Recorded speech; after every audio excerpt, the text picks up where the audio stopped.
La gouvernance de l'intelligence artificielle, c'est comme installer un nouveau bain à remous. Deuxième partie. Dans le premier épisode, on a parlé du bain à remous. On a préparé le sol, on a construit la base, nous avons assuré la stabilité structurelle. En gouvernance de l'intelligence artificielle, ça correspond au cadre écrit. Les rôles définis, les autorisations claires, la structure de supervision.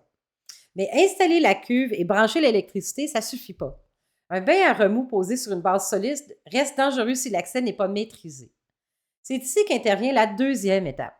Les escaliers, la barrière de protection, l'éclairage, les dispositifs d'accès. Et c'est précisément là que beaucoup d'organisations échouent. Donc, un bain à remous sans escalier adapté est difficile d'accès. On pourrait improviser, sauter à l'intérieur, s'agripper au bord, mais c'est ni pratique ni sécuritaire. Les escaliers représentent l'accès structuré. En intelligence artificielle, ça correspond à une question simple. Qui peut utiliser le système? Tout le monde? Certains départements? Uniquement des rôles spécifiques? Ceux qui ont un tel niveau de formation? L'accès informel est l'équivalent d'une entrée improvisée. On peut y entrer, mais on augmente le risque de mauvaise utilisation. La gouvernance exige des voies d'accès définies. Ensuite, un bain à remous résidentiel est souvent entouré d'une barrière, pas pour empêcher les adultes responsables d'y entrer, mais pour éviter les accès non autorisés. En intelligence artificielle, la barrière correspond aux limites opérationnelles. Quelles décisions le système peut-il influencer? Quelles décisions sont exclues? À partir de quel seuil une validation humaine devient-elle obligatoire? Sans barrière explicite, l'intégration progressive du système élargit naturellement son périmètre. On commence par l'utiliser pour des tâches à faible impact, puis progressivement pour des décisions plus structurantes. La barrière sert à contenir cette expansion. Ensuite, le bain à remous installé dans une cour sombre présente un danger. Les marches sont moins visibles, les obstacles ne sont pas détectés. L'éclairage n'est pas un élément esthétique. C'est un dispositif de sécurité. En intelligence artificielle, l'éclairage correspond à la transparence.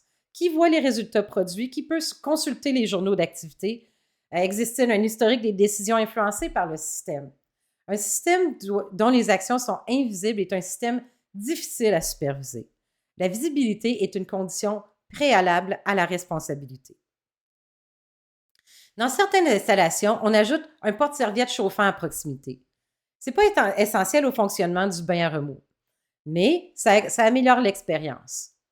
En gouvernance de l'intelligence artificielle, les mesures complémentaires jouent un rôle similaire. Formation des utilisateurs, documentation claire, procédure d'escalade définie, canaux de signalement. Ces éléments ne font pas partie du cœur technique du système, mais ils réduisent les risques. Un système bien encadré techniquement, mais mal compris par ses utilisateurs, reste vulnérable. Ensuite, certaines installations incluent une clôture d'intimité, non pour des raisons techniques, mais pour délimiter l'espace. En intelligence artificielle, ça correspond à la séparation des environnements. Données sensibles isolées, accès restreint selon les rôles, séparation entre expérimentation et production. Sans séparation claire, les frontières deviennent floues et ce flou favorise les erreurs. Beaucoup d'organisations écrivent un cadre de gouvernance, définissent des principes, nomment des responsables, puis elles supposent que le travail est terminé. Mais sans escalier structuré, sans barrière explicite, visibilité opérationnelle, le cadre reste théorique. La gouvernance n'est pas juste un texte, c'est une architecture vivante. On doit se traduire dans l'accès, les contrôles, la surveillance quotidienne. Donc, installer un bain à remous ne consiste pas seulement à le poser sur une base solide. Il faut organiser l'accès, définir les limites, assurer la visibilité, puis mettre en place des protections.